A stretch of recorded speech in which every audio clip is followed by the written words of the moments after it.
So, you want to buy a home, maybe even your first home, but don't really understand what all the costs are going to be, and that makes it difficult to plan out your finances and make your decision. Hi, I'm Robert Webb, team leader of the Destination DNJ Home Selling Team. I'm here to help you navigate all things real estate, specifically focused on helping our clients with buying, selling, and living in the heart of NJ, North and Central New Jersey. If you enjoy this type of content, make sure you give this video a like. It helps get it to more people that can find this information useful. Today, I'm going to expose 11 fees that you may not even know about or have considered, and highlight some of the more prominent ones so that you can better understand your finances and get into that home and stop paying rent. You already anticipate putting down some sort of down payment, but that is not where the outflow of money stops. These first couple are going to pop up whether you plan on getting a mortgage or paying cash. And then we're going to check out some fees associated with specifically getting your mortgage, and then finally wrapping up with fees that everyone needs to keep an eye out for. The first one is title insurance fees. Title is imperative to ensure that the person who is selling you your property has the full rights to do so and has paid off any of their liens or money that they owe on the property to make sure that you will have full ownership of that home once you close. And then the title insurance policy kicks in. And if anyone comes out of the woodwork saying that they have claim to that property, the title insurance will settle with them with no money out of your pocket. Title insurance fees are set by the state and scale with the price of the property. The next one is attorney fees. Even though you are not required to use an attorney, I highly recommend doing so. They are able to play a huge role when it comes to the contract and the settlement that your realtor is not legally allowed to do. And they make sure everything is going to be above board and protect you from any future lawsuits as a result of your transaction. Attorney fees will range from attorney to attorney, but tend to be in the range between $13.50 and $16.50. This next one is if you are going to buy in an HOA. Right away, you need to know that there is a monthly HOA fee that funds the community and allows the HOA to spend money on your behalf. But there is almost always a capital contribution paid at closing, which is usually around 2 to 3 months worth of HOA payments that goes into their general working fund.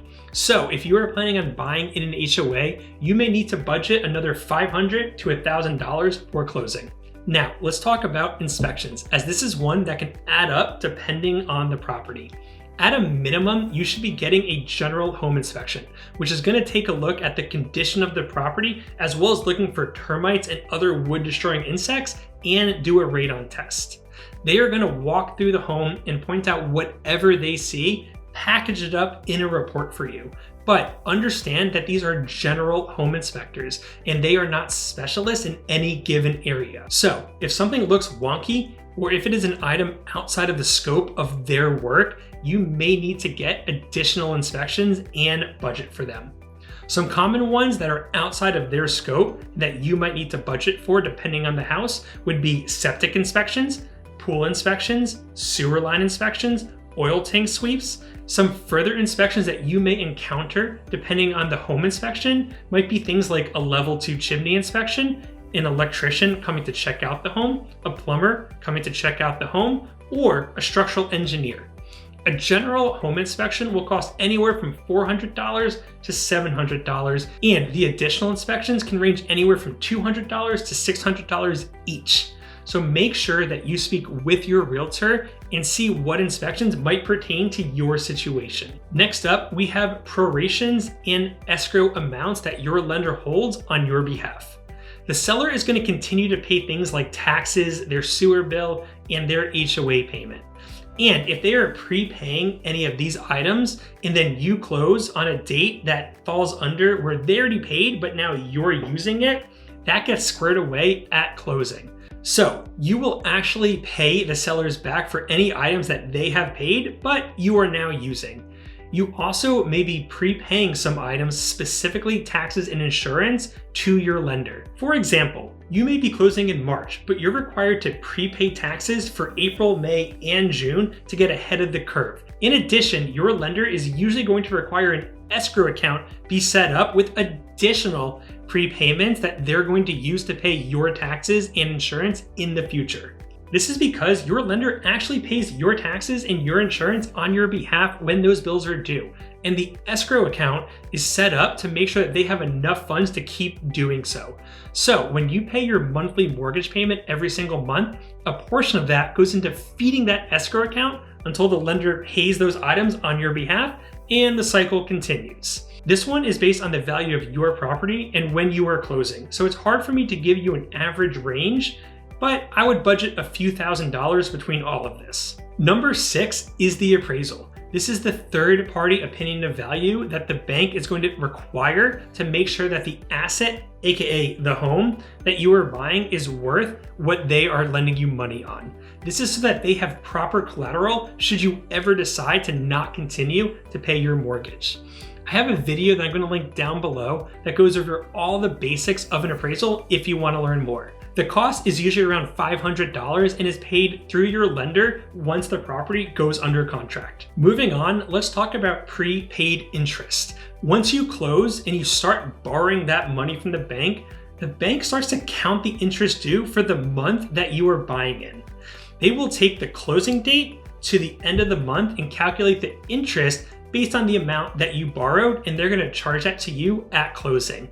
So if you close later in the month, the prepaid interest is going to be less, and if you close earlier in the month, it's going to be more because you're borrowing it for a longer time. It all evens out though, so I wouldn't plan around it, just be aware of it. Next up is a potential rate lock extension. When you go under contract and start your mortgage application process, you will have an anticipated closing date, and you and your lender are going to lock a certain rate for a certain period of time based on that contract. If you dilly-dally on getting your documents into your lender, or inspection negotiations drag on, and you're not going to be able to hit that anticipated closing date, your lender might need to extend that rate lock, and that's going to cost you some money. So be sure to get your documents in quickly. This one pertains to anyone, whether you're getting a mortgage or not, and usually comes up when buying as-is sales, foreclosures, or short sales. And that is the smoke cert and or the certificate of continued occupancy. This is typically the responsibility of the seller to obtain these certificates from the township, but in the case of absentee owners or distressed sellers, it is common that it falls on you, the buyer. You should know this going in. So if you are buying one of these types of houses, speak with your agent and your attorney for a heads up.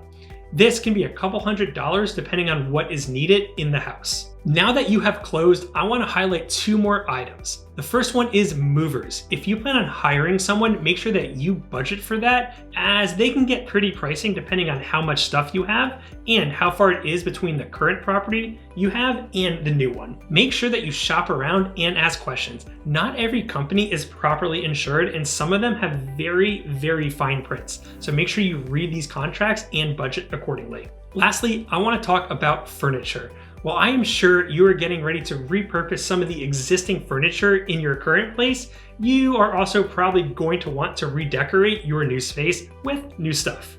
And while that is fun and exciting, just make sure that you budget for it, as it can add up depending on what you want to do. And just make sure not to open any credit lines or put large expenses on your credit cards without first speaking with your lender until you close, as this can make things very difficult very quickly. That's all I got for you. If you like this type of content, make sure you give this video a like and subscribe. And if you want to get started working with me, my team, and my network on buying or selling a home in the heart of NJ, I want to invite you to click the first link down below in the description. We would love to have a chat with you about your needs, what you're looking for, and how we can help.